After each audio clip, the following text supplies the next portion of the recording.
The proud rose. One beautiful spring day, a red rose blossomed in a forest. Many kinds of trees and plants grew there.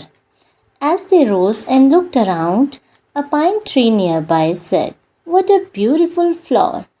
I wish I was that lovely." Another tree said, "Dear pine, don't be sad. We cannot have everything in our life." The rose turned its head and remarked, "It seems that I am the most beautiful plant in this forest." A sunflower raised its yellow head and asked, "Why do you say that? In this forest there are many beautiful plants. You are just one of them." The red rose replied, "I see everyone looking at me and admiring me." Then the rose looked at the cactus and said, "Look at that ugly plant full of thorns." The pine tree said, "Red rose, what kind of talk is this? Who can say what beauty is? You have thorns too."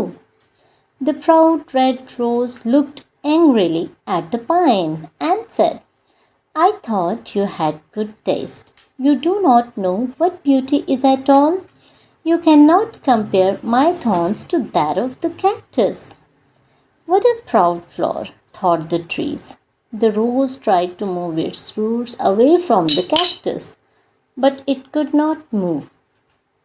As the day passed, the red rose would look at the cactus and say insulting things like, "This plant is useless. How sorry I am to be his neighbor." The cactus never got upset, and he even tried to advise the rose, saying God did not create any form of life without a purpose. Spring passed and the weather became very warm.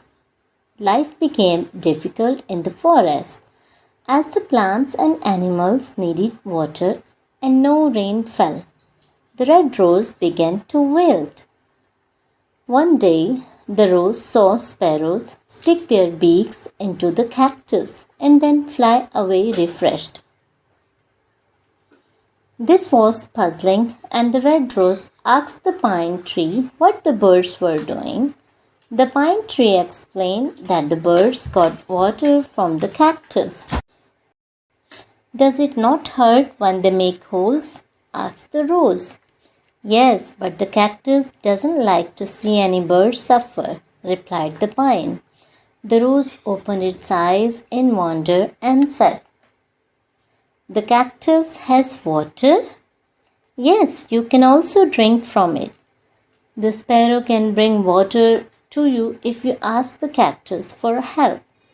The red rose felt too ashamed for its past words and the behavior to ask for water from the cactus. But then it finally did ask the cactus for help. The cactus kindly agreed, and the birds filled their beaks with water and watered the rose root.